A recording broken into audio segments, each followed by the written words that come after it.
Еве сме пред крајот на изборната кампања. Ја издржавме некако. И додека сите партии им се обраќаат на македонските граѓани, без разлика на етничката припадност, од ДУИ се растрчани по Европа да бараат гласачи, иако ова се само локални избори. Раководството на ДУИ е во мисија во Швицарска, Немачка, Австрија, за да ги убедуваат во недела да дојдат и да гласаат во Кичево. Мој живот Швицарска. Ама се сменија времињата.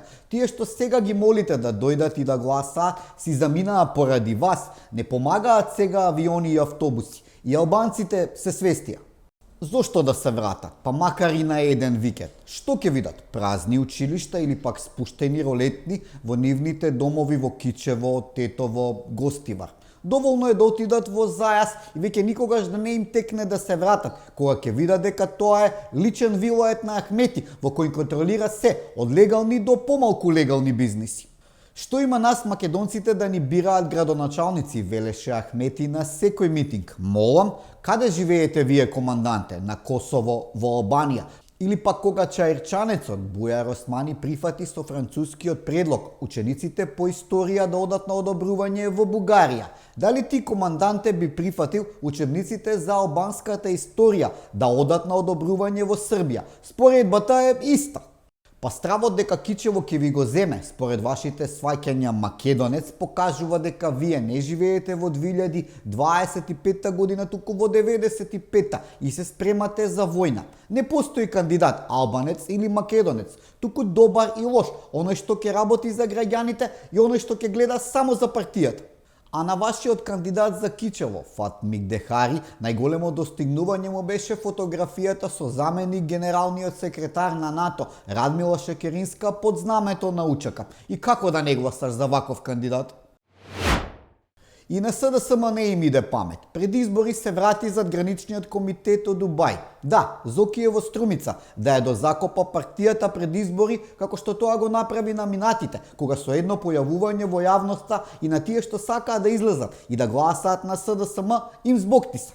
Туку и така СДСМ на овие избори се обични спотери на ДУИ. Планот на Венко е ДУИ да освои што поголем број градоначалници за да се предизвикаат предвремени парламентарни избори, па во некоја идна распределба на картите и тие да седнат на масата за преговори. Инаку, кој би ги гласал? Ах бе, Венко, домашниот ЕСАП не излегува на пазар.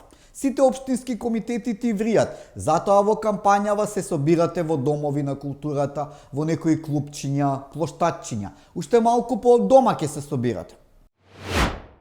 Председателката на Европската комисија Урсула фон дер Лајен, откако го преживеа гласањето за нејзина доверба, денеска доаѓа во Скопје за да каже дека и ние како Украина и Молдавија ќе го прескокнеме ветото од Бугарија и ќе почнеме преговори за членство. Звучи убаво, ама не реално.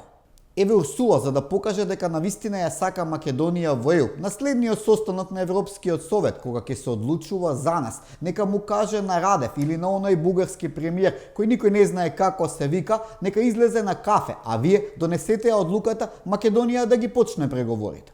Се разбира дека тоа нема да го направите, затоа Европа ја нарекуваат блудницата Вавилонска, а на ЕУ полека ја истекува рокот на траење. Урсула не доаѓа заарно, особено на 3 дена пред избори, па макар тие биле и локални, и на оние од Брисел не им иде памет. Украина е во војна, а Молдавија е за греота, дури не ја контролираат третина од територијата. За крај да завршиме со нешто убаво. Македонската фудбалска репрезентација со дела покажува како треба да изгледа со животот во Македонија.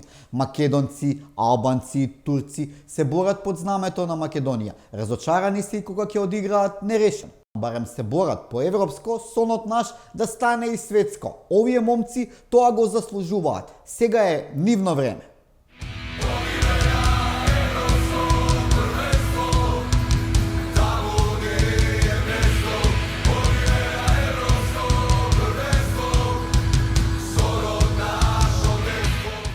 Ова беа 5 минути со Чавес. Излезете во недела и гласајте. За кого? Вие си знаете. Се гледаме по избори.